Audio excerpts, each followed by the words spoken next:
Now that you've seen my video series detailing the fishing experience at Lake Baccarac, this video is going to detail the experience at the lodge itself, getting there, the facilities there, and then getting home from there. So if you're interested in coming down to the best in bass that Mexico has to offer, stay tuned to this video to see how mine went.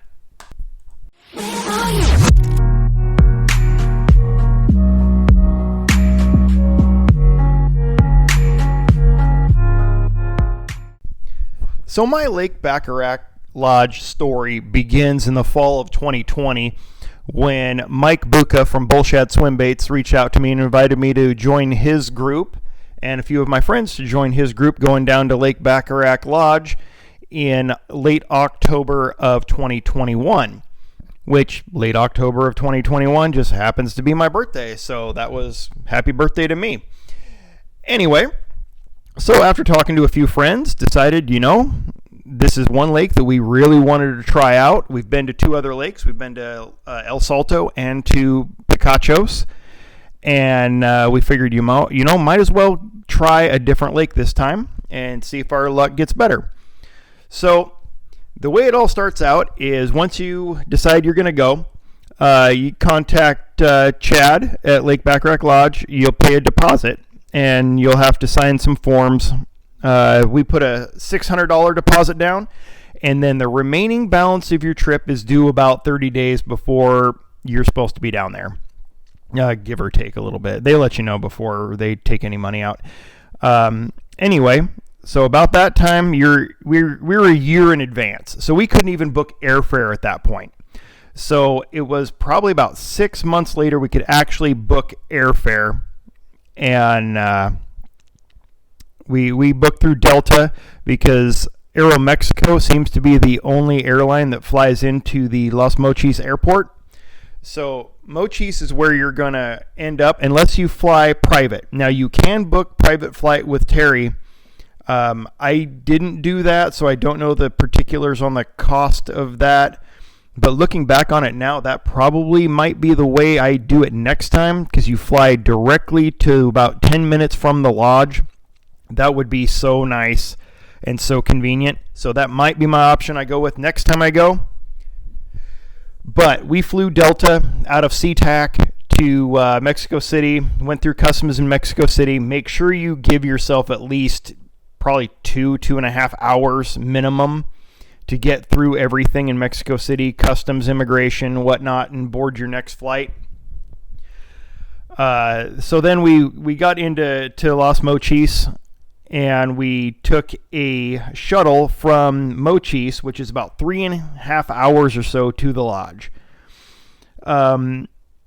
It wasn't too bad, but it is a long way to hold your bladder when you've been drinking Cokes on the airplane and having to stop twice to pee on the way to the lodge.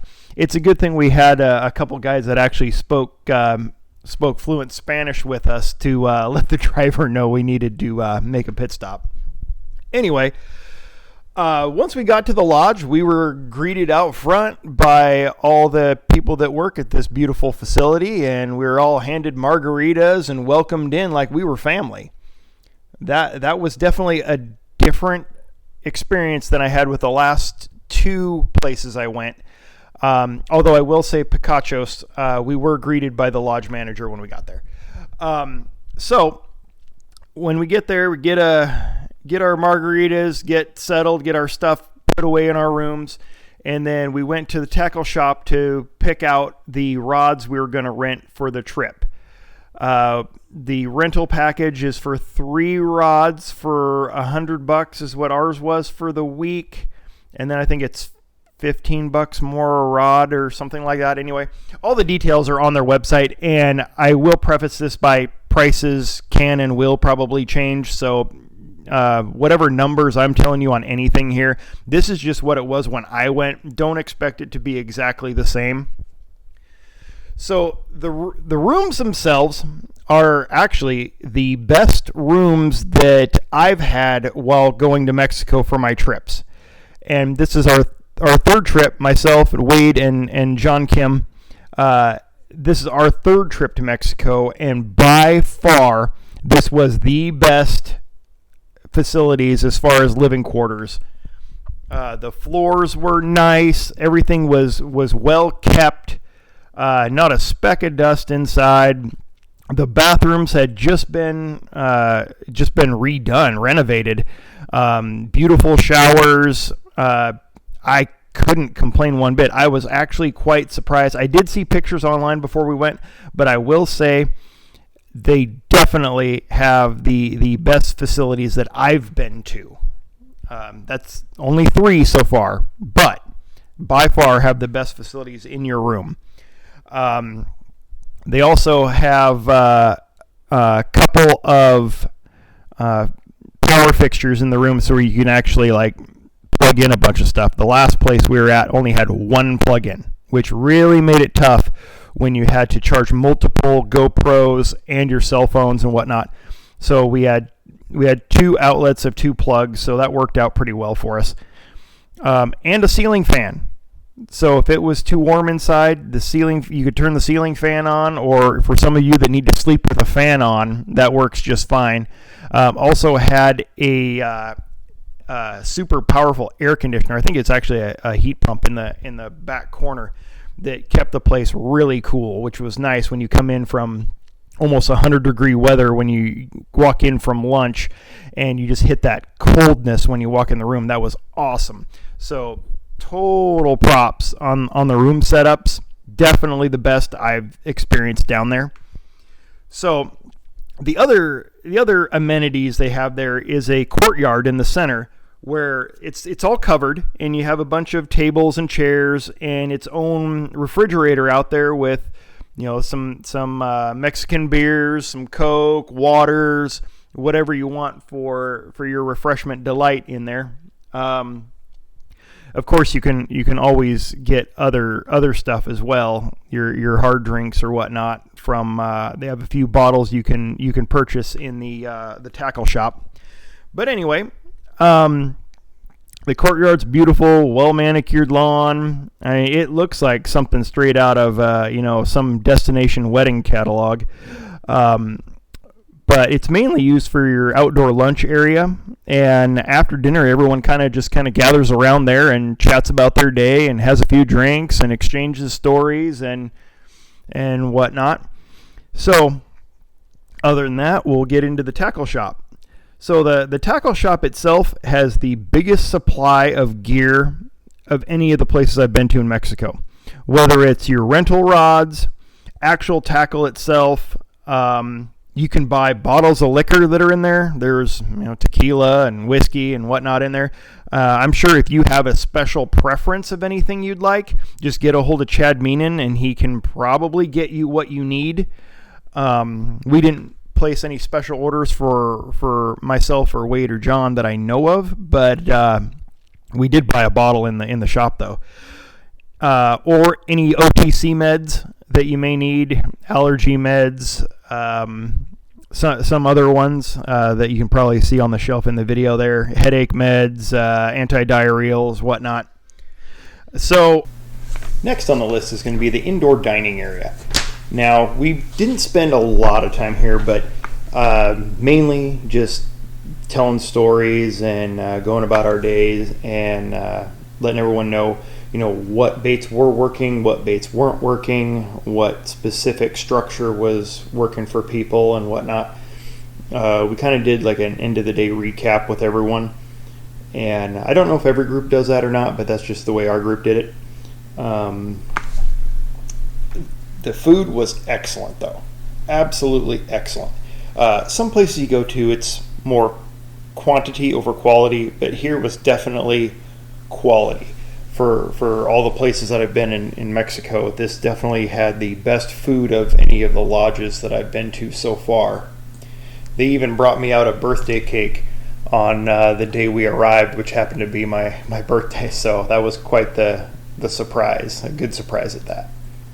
Another topic about the food was nobody in our group had any form of Montezuma's revenge. Anyone that's traveled to Mexico in the past always gets told, don't drink the water and whatnot. None of our group had any stomach issues that I was aware of. I know I personally didn't. We brought, Imodium, and I actually brought some, I think it's zithromycin, just to prevent it, just in case, but didn't even have to use it. They take precautions there. You got plenty of bottled water. Obviously, there's not going to be any bacteria living in your whiskey or your tequila, so you're completely safe when it comes to the food at this lodge. The next topic I'm going to get into is the boats that they use. Now, most of the boats that Lake Baccarac Lodge uses are metal crestlliners. Granted, Wade and I were fortunate enough to be able to fish in a 2004, 2005, whatever model year it is, Skeeter ZX 250. So our experience was a bit different than what a lot of people will get if they fish out of the regular boats. But the regular boats are well equipped, stable. Heck, the guys in the metal boats outfished us. They come equipped with a small Lowrance. I think it's like a Hook 5 or something like that on there. The sonar is not going to be what you're used to on a large boat or my boat back home. I mean, I have a 20-foot Bass Cat Eero with 4 Humminbirds on it. So, I mean, you're not going to have live imaging, down imaging, side scan, any of that kind of stuff. You're just going to have your basic 2D, and it's usually mounted on the back of the boat with the guide. The guide will be your fish finder. He will tell you which way to cast, the angle to go, how fast to bring it in, what bait to use. It's kind of like clockwork. They know what works there. Trust your guide. He's the best sonar that money can buy down there. Another advantage of these boats is the guides actually will sit in the far back of the boat and have a remote control to the trolling motor. So unlike some lodges where they're standing on the front deck with the pedal right in your way of where you're trying to cast, they get to use a remote from a different area of the boat. Also, that way they're not in the way of your backswing or whenever you're throwing a crankbait or whatnot, so they generally don't get hit. Although I did almost get Giovanni with a 7-inch bull shad, so sorry, Giovanni.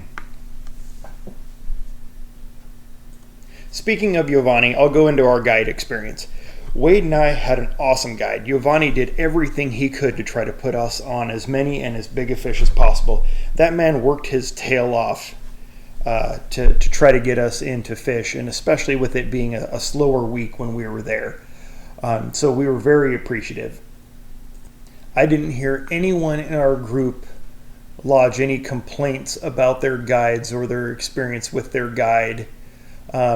You are going to have some bit of communication issues, just being as it's Mexico. They speak Spanish. I'm from Washington State. I speak English with very, very minimal Spanish, which I probably should change that if I'm going to keep going down there. But if you are bilingual, then it'll be a lot easier to communicate with the guide. The lodge does provide a list of certain words that the guides will know on what each term for fishing means, but for the most part, they know what you mean when you explain something.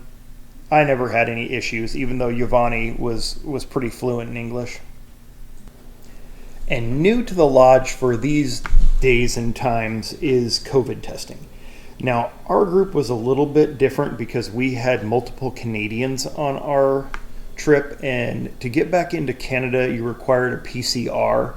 So we're just going to skip over that for right now because the lodge doesn't offer PCR testing. That you're going to end up having to fly into a U.S. port from Mexico and then actually get a PCR in the U.S. before flying into Canada. I know SeaTac Airport does have a PCR COVID testing facility right near the airport. Wade actually had to use that to fly into YVR in Vancouver. But if you're flying into the United States, they offer the COVID testing in the lodge there. They actually do it in the tackle store. So you get your swab in there and get your results on a printed out piece of paper that you carry with you to the airport, because they will ask you for that when you go to check in for your booked flight, and they are very particular about it. Some in our group got really put through the ringer going back through the airport about all the documents that they needed to have to fly. So if you're flying back into a U.S. destination, you have nothing to worry about COVID testing. So overall, if you break down my entire trip, this place is amazing. I can't wait to get back there. This has been the first ever fishing destination that I have ever said, I can't wait to come back here while I'm on the plane leaving there. Some places I couldn't wait to get home. I was just done with it.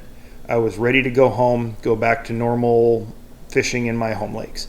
Here, I look over at Tiger when we're on our flight back from Mexico City, and I just looked right at him and I said, I wish the plane was going the other way. I wish our trip was just beginning.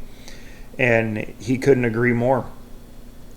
So a place it has really done its job well when its patrons leave and the first thing they can think about is, I can't wait to come back. So if I was to break the trip down into different categories for the lodge, I should say, so we're going to go by cost. Now, cost will depend on how many days you plan on staying and whether you're using Terry to fly into the lodge or not. Obviously, if you're using private airfare, it's going to be a lot more expensive to fly in than it is to be if you were flying Delta. But also, you get the convenience of flying within 10 minutes of the lodge rather than having to fly into Mochis and take a 3.5-hour shuttle over. So, you definitely have value in flying with Terry directly to the lodge. So cost, we paid, I believe, $2,400 approximately for 5 days of fishing. So 6 days, 6 nights, 4 days or 5 days of fishing. And it does get dropped if you're in a group and the group meets certain parameters of how many people are going. So the price can fluctuate a little bit depending on how many people are going. So next category is accommodations, facilities. Best I've been to in Mexico. Hands down, can't complain. It's not even comparable to where I've been before. Amenities, having an on-site tackle shop. And another thing that I didn't mention before is there's laundry service available. So if you want to be a minimalist and bring only a few changes of clothes down with you, you can set out a bag every morning before you leave, and your laundry will be ready for you before you get back on lunch. It's quite convenient to have your laundry done down there if you want to pack extremely light. Coordination, that was a big thing. And that is a big thumbs up to Chad for everything he does there, getting everything put together, everything from making sure your deposit's in, making sure all your paperwork's done, getting you a list of the tackle that you're going to need to bring down with you, or, I wouldn't say need, but prefer to bring down with you, what's worked in the past, what's been working lately. His communication is spot on. You can go on their Facebook page for Lake Baccarac Lodge, and you can see all the videos that he's done, his Q&A sessions, everything you need. That man is your resource. There's not a single time on the trip that I didn't know what was going on or what was happening, where I've had that in the past. So the next would be guides. The guides were excellent. These were the best guides I've had in my 3 trips to Mexico. I should say guide. Only had one this trip. Giovanni, and he was excellent. Like I said before, no complaints whatsoever there. Top notch. The boats were great. Of the 3 lodges I've been to, this lodge has the best boats. Granted, I got to use a bass boat this one, which I didn't the last 2 times. Used express boats at the last lodge, but these boats were definitely way better configured to fit the fishermen a lot better than other lodges. Overall value. This place, the overall value, it can't be explained in just words. You need to go down and experience it for yourself. For the same money that you could pay at another lodge, you could pay at Lake Baccarac Lodge. and get more of your money's worth, a better experience, better memories, and in this case, with the group I went with, better friends. So overall, you cannot beat the value of this place. If you look at the lake itself, I don't think there's been another lake in Mexico that's produced more double-digit bass than Lake Baccarac. El Salto and Comadero get a lot of praise, but I've been there to El Salto. It was not the lake it was built up to be. I've been to Picacho, so you're looking at numbers. You're not looking at quality. Comadero is probably the most bipolar lake in Mexico. It's either awesome or you're catching 2 to 3 fish a day, and it makes it an absolute horrible experience if that was how it went for you there. So for me, this is the lodge I will be going back to. This is the lake I'm coming to. I have unfinished business. I still need my Mexican double-digit bass, and I know I will get it at Lake Baccarac Lodge. Chad, Terry, you guys run an excellent operation down there. I couldn't be happier with my trip down there. And same with the other guys that were in my group that I brought down from Canada and whatnot. We appreciate everything that you guys do to keep it going down there. We appreciate all the help, all the girls that do all the cooking, the cleaning, and taking care of us fishermen down there while we're there. So thank you for your time, effort, and everything. And if anyone has any comments, questions, whatnot, please feel free to reach out to me. You can do that on my Facebook page with the same name as this channel, PacWestBassin. You can email me, shaneh332@gmail.com, or leave a comment right in the video down below and I'll get back to you. I will definitely tell you everything you want to know about my experience down there. So that now will conclude my series on my trip to Lake Baccarac Lodge. Can't wait for my next trip.